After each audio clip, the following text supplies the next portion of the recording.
നമ്മളൊക്കെ മുത്തുനബി സ്വല്ലല്ലാഹു അലൈഹി വസല്ലമ തങ്ങളുടെ മേൽ സ്വലാത്ത് ചെല്ലാറുണ്ടല്ലോ. എന്നാൽ സ്വലാത്ത് ചെല്ലുന്നത് മനസ്സാന്നിധ്യത്തോടെയാണോ? മനസ്സാന്നിധ്യത്തോടെ ഒരാൾ സ്വലാത്ത് ചൊല്ലിയാൽ ആ സ്വലാത്ത് ചൊല്ലിയതിനുള്ള പ്രതിഫലം അള്ളാഹുവിനല്ലാതെ ആർക്കും അറിയില്ല എന്നാണ് മഹാനായ അബുൽ ഹസനു ഷാദുലി റളിയല്ലാഹു അൻഹു പറയുന്നതായി കാണാം.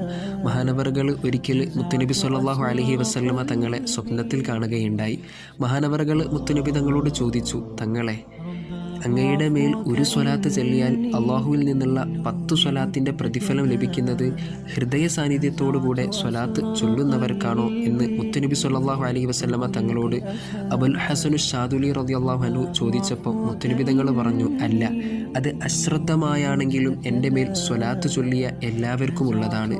വലിയ പർവ്വതങ്ങളോളമുള്ള മലക്കുകളെ അള്ളാഹു അവരിലേക്ക് അയക്കുകയും ആ മലക്കുകൾ അവർക്ക് വേണ്ടി ദുആ ചെയ്യുകയും ഇസ്തിഗ്ഫാറിനെ തേടുകയും ചെയ്യും. എന്നാൽ ഹൃദയ സാന്നിധ്യത്തോടെ സ്വലാത്ത് ചൊല്ലുന്നതിനുള്ള പ്രതിഫലം അള്ളാഹുവിനല്ലാതെ ആർക്കും അറിയില്ല എന്നായിരുന്നു മുത്തുനബി സ്വല്ലല്ലാഹു അലൈഹി വസല്ലമ തങ്ങൾ സ്വപ്നത്തിലൂടെ അബുൽ ഹസനു ഷാദുലി റളിയല്ലാഹു അൻഹുവിൻ്റെ ചോദ്യത്തിന് മറുപടി നൽകിയത്. അല്ലാഹു സുബ്ഹാനഹു വ തആല മുത്തുനബി സ്വല്ലല്ലാഹു അലൈഹി വസല്ലമ തങ്ങളുടെ മേൽ ഹൃദയ സാന്നിധ്യത്തോടുകൂടെ സ്വലാത്ത് ചെല്ലാനുള്ള തൗഫീഖ് നാം ഏവർക്കും